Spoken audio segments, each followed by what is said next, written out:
a bit of a laugh when I saw this viral video that came out recently where a woman questions if men really do think about the Roman Empire every day.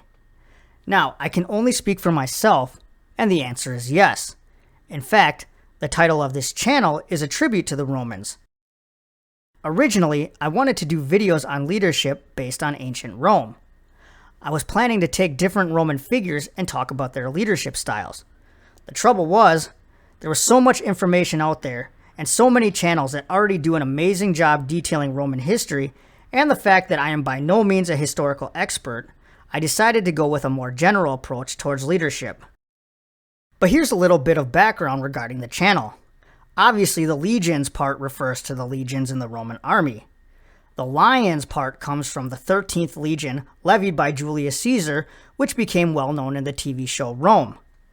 This legion symbol was, of course, the lion.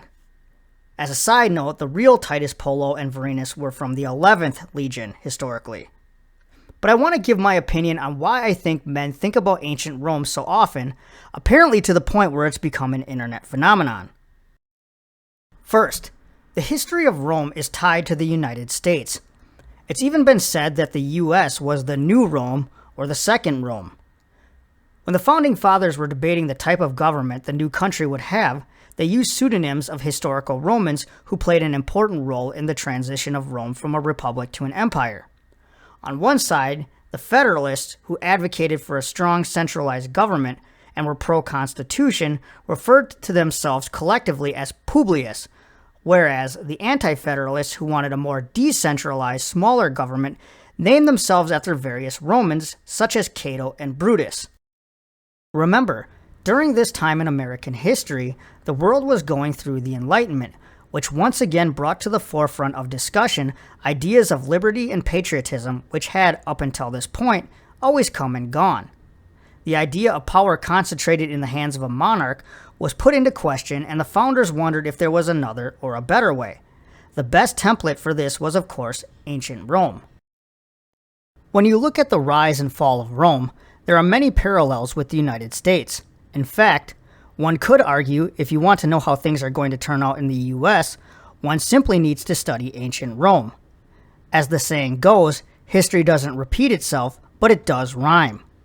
The corruption and decline of the Roman Empire was due to several things, but can be broken down into a few simple categories. First, Rome was no longer Roman. Over time, Rome had become so filled with groups from all over the known world that it no longer had a strong national identity, and thus its people were more loyal to their own cultural values, ideals, and beliefs rather than Roman ones. Second, Rome got too big. The Roman army was stretched so thin in places that it couldn't defend or keep its territory. Unfortunately, because of the need for constant expansion by Roman emperors, it made it impossible for Rome to defend itself. Third, the people of Rome chose the very thing they feared. The one thing that the citizens of the Roman Republic feared was power in the hands of a single person. This fear was so strong that anyone who may have even hinted at wanting to become a king was targeted and often put to death. Take for instance, when Julius Caesar was declared dictator for life, Mark Antony attempted to place a crown upon his head. When the crowd saw this, they became hostile. Caesar pushed the crown away and the crowd began to cheer. Antony again tried to place the crown on his head, and as he did so, the crowd again became enraged. Caesar, seeing this, pushed the crown away again, and this caused the crowd to once again cheer him. It's unclear if Caesar was testing the crowd to see how they reacted, to see if they approved of him as a king, or if he did it symbolically to show the crowd openly that he had no intention of being a monarch.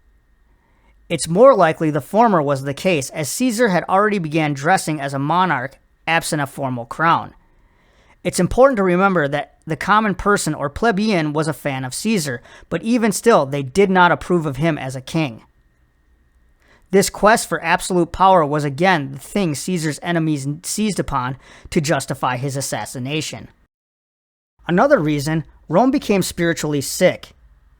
After Caesar's assassination, his adopted son Octavian became the first and arguably the most successful Roman emperor who ruled in a relative time of peace. Following him, however, the leadership of Rome basically turned into a bleep show. Though the citizens of Rome had a strong leader in Octavian, they ended up with absolute tyrants in the long run. Apart from a few emperors from the time of Octavian to Constantine, most were either depraved, insane, cruel, weak-willed, or in some cases, a combination of all of those. These emperors ruled with absolute power, and when someone has absolute power, the only thing there is to do is try to push the limits of that power.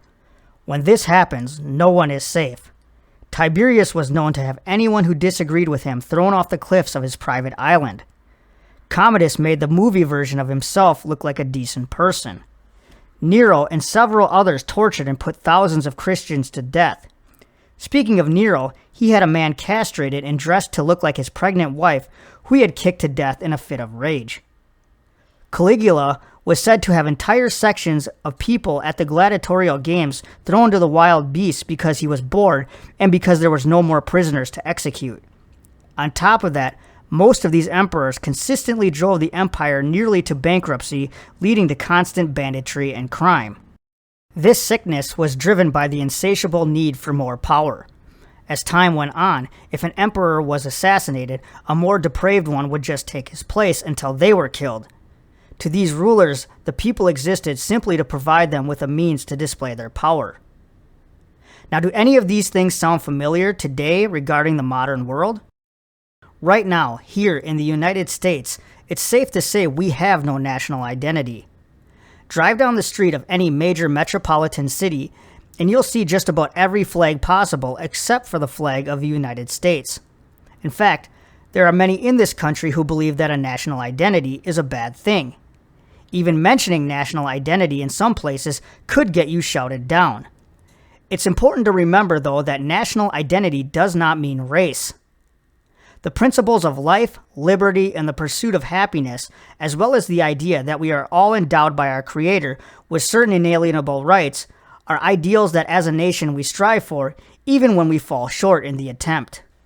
Today, however, people are categorized and pitted against each other. If you're of a certain race or gender or religion, you are expected to advocate not for the principles listed above, but rather the principles that are currently beneficial for the group you're a part of, until either your group changes or the principles change. Our system of checks and balances is broken. We're now ruled by executive orders and an overbearing bureaucracy of foolish and incompetent people who are incapable of managing their own lives, much less the lives of hundreds of millions. Just as Rome was stretched thin, the U.S. is caught up in so many foreign conflicts that it cannot even deliver the promises it made to its own citizens. We also fell into the same trap that Rome did in thinking the whole world wanted to be Roman, and if they didn't, they would be forced to be Roman. How much has been paid in blood and gold for us to be in places we didn't need to be, to force people to be things they didn't want to be? We, as a people, are spiritually sick. There is no defined moral compass that guides us. We are a nation driven solely by achieving personal happiness and gaining personal success. The foundation of every country and a key indicator of the health of a nation is the family. Today, families are broken. Men and women are at odds to the point where even mentioning you want a family will get people to question you. As in the time of Rome, our political class is full of hypocrisy. On one hand, we have right-wingers decrying the lack of morality in society when several of them are involved in extramarital affairs, sexual deviancy, and corruption, and on the other hand, we have leftists complaining about inequality in society while living in gated mansions and securing millions of dollars for themselves through bribery and their own corrupt schemes. But more than all of this, there is another reason I believe men think about Rome every day. In the movie Gladiator, Maximus says there was a dream that was Rome. The idea of Rome harkens back to a time where conquest and fighting enemies you viewed as absolute evil could be done at sword point and not behind a computer screen. It was a time where a whole nation could rally around a single phrase such as, "Carthage must be destroyed." I think all men on some level envision themselves charging into battle against a horde of barbarians for glory and honor. Who among us has not pictured ourselves in battle, like in the opening scene of Gladiator? Who hasn't had their own Rubicon moment or time in our lives where we wish we could solve our problems by getting on our horse and crossing a point of no return with legions behind us? As so many men are looking for something to cling to, the ideas from Rome have stood the test of time and always seem to be there in the background, waiting for us to remember. And I believe they will continue to be there for thousands of years. The question is, do we change things while we still can for our own society, or do we fade into a memory for some civilization to idealize thousands of years from now?